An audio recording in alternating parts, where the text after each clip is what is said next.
bienvenue pour une nouvelle vidéo consacrée à une base NoSQL Redis. Toutes les vidéos sont en ligne sur YouTube ou consultables sur mon blog ou sur le site Apprendre une chose chaque jour. Suivez-moi sur Twitter pour avoir des nouvelles sur ces vidéos. Alors Redis, qu'est-ce que c'est? C'est une base de données de type clé-valeur, une table de hachage géante, comme on peut avoir, ou un tableau associatif qu'on peut trouver en Ruby, en Python ou en Perl. Redis ne propose pas une interface REST ou un accès par le web. Il faut utiliser un client dédié pour ça, un peu comme on ferait avec Internet. Redis est très performant, il stocke tout en mémoire et de temps en temps il inscrit sur disque des informations pour obtenir une persistance. Redis est vu comme le successeur de Memcache. C'est vrai qu'il reprend beaucoup de fonctionnalités de Memcache et plus encore. Redis est disponible sur le site redis.io. Vous pouvez récupérer les sources, des choses comme ça. On va voir l'installation de Redis. Donc il faut récupérer les sources sur le site. Il faudra lancer la compilation et faire des petits tests.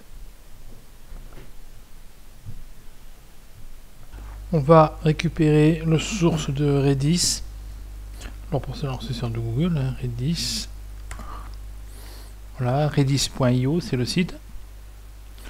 Donc là, vous avez le lien pour récupérer la dernière version. Donc, hop, enregistrer. Et voilà, ça va très vite. Le source est très petit. Maintenant, on va le dézipper. L'archive de Redis est ici. On l'a dézippé dans ce répertoire-là. Donc, on va ouvrir une console et aller dans ce répertoire-là. Voilà. Donc, vous avez là les sources de Redis. Pour le compiler, vous faites un make.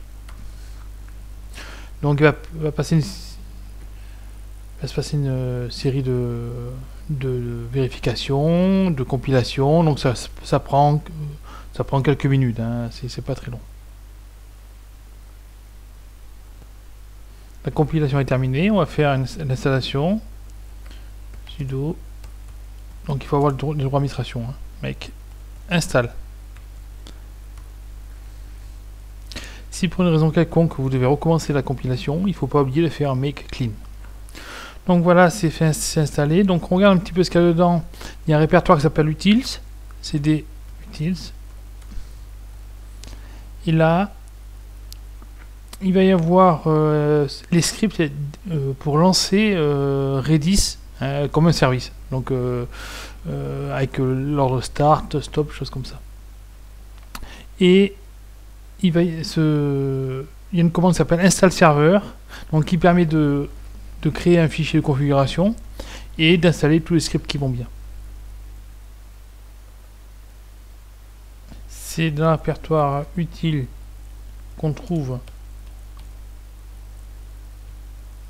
l'install.server qui va vous aider à configurer sudo. Ça va vous aider à configurer l'instance de Redis. Voilà. Donc vous devez saisir un port, le port par défaut, là on laisse le port indiqué, donc le 6379. Donc on fait toujours entrer là, il n'y a pas vraiment intérêt à modifier les choses, sauf si vous voulez une deuxième instance de Redis.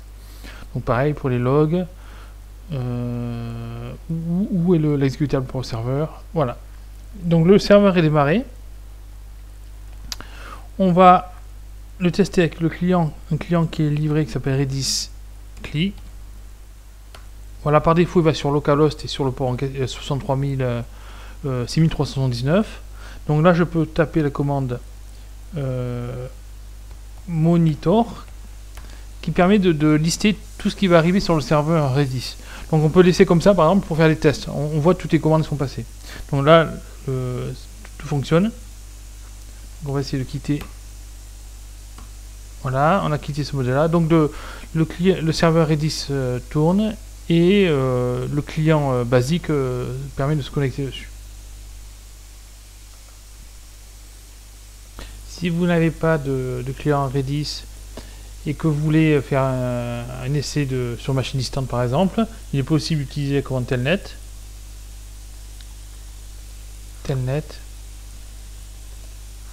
Localhost 6379. Donc là je suis bien connecté au serveur Redis.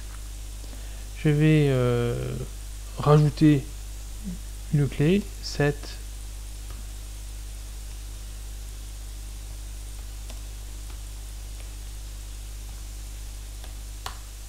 je rajoute une clé sur le... Donc je vais vérifier la liste des clés. Voilà, j'ai deux clés, une qui s'appelle Eric, j'ai fait d'autres essais avant. Donc voilà, là, je travaille comme si j'étais sur un client Redis. Et si je veux terminer, je fais quitte. Voilà, la connexion est fermée. Donc là, c'est comme sur Memcache, on peut travailler de la même manière.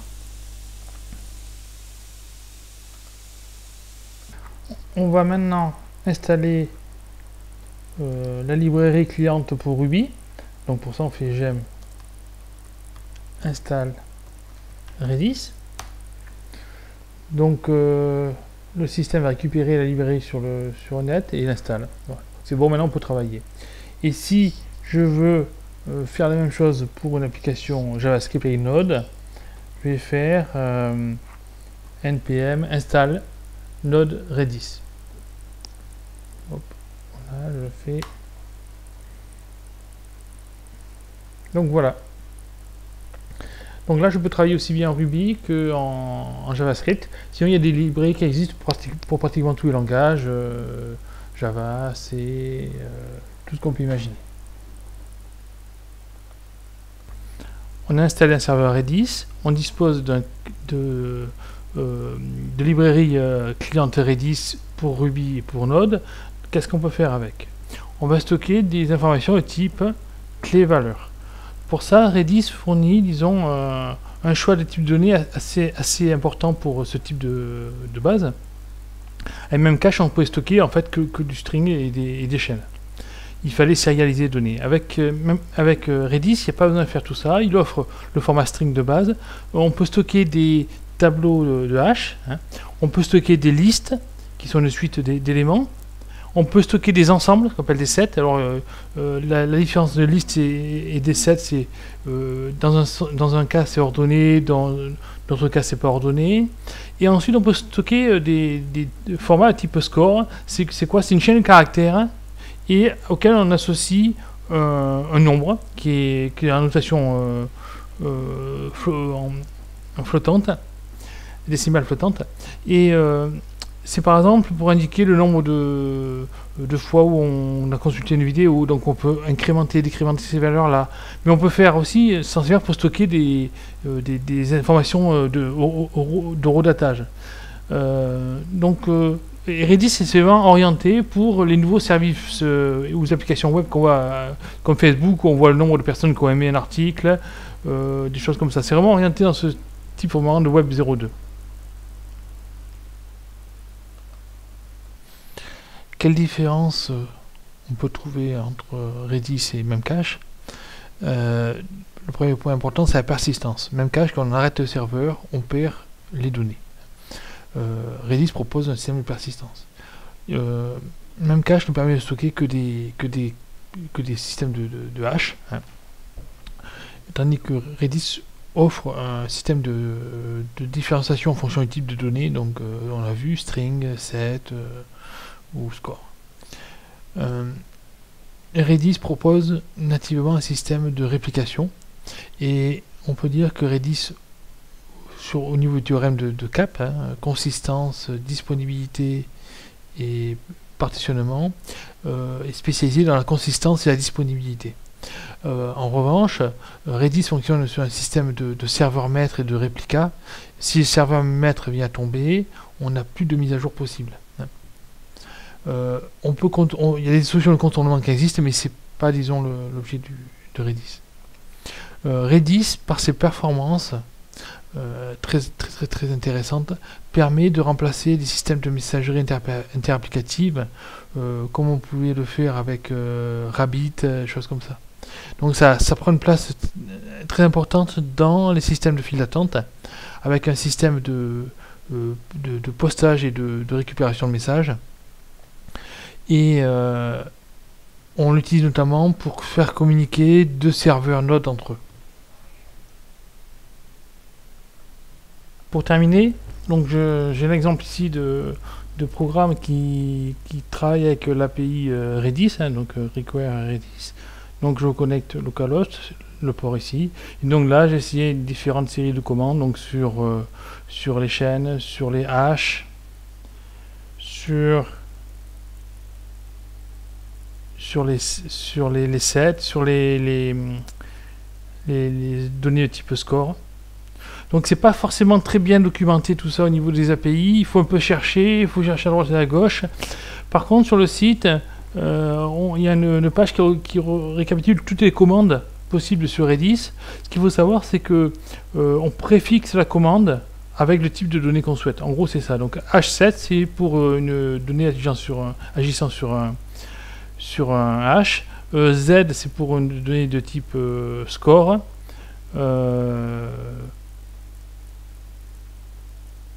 R c'est pour des listes. En gros c'est ça la philosophie des commandes de Redis. Sur le site de Redis, vous allez sur l'onglet documentation. Là vous avez la liste complète des commandes. Alors l'exemple en Ruby sera mis sur mon blog, comme ça vous l'aurez pour commencer. Et j'ai fait aussi une infographie sur toutes les commandes disponibles par Redis, que je mettrai aussi sur mon blog. Donc on voit il y a beaucoup de commandes. La plus intéressante, à mon sens, pour s'amuser, c'est la commande donc monitor, qui permet de voir tout ce qui se passe à l'écran. Donc la voici. Et la commande ping qui vous retourne Pong si le serveur fonctionne. Donc voilà, ping le serveur. Donc j'en ai terminé. Donc vous pouvez vous amuser avec votre serveur Redis. Pour le démarrer, par exemple, c'est sudo etc init.d redis start. Voilà, là il démarre. Là vous l'arrêtez. Et si vous le redémarrez, vous n'avez pas perdu de données. Hein. C'est ça qui est intéressant, c'est qu'il y a une persistance. Alors, on fera d'autres vidéos sur le sujet, notamment sur le mode de publication souscription que propose Redis, qui est à mon sens vraiment le point le fort de Redis par rapport à d'autres systèmes NoSQL. On essayera aussi de le faire fonctionner avec un serveur Node. Je vous remercie et n'hésitez pas à m'envoyer vos remarques.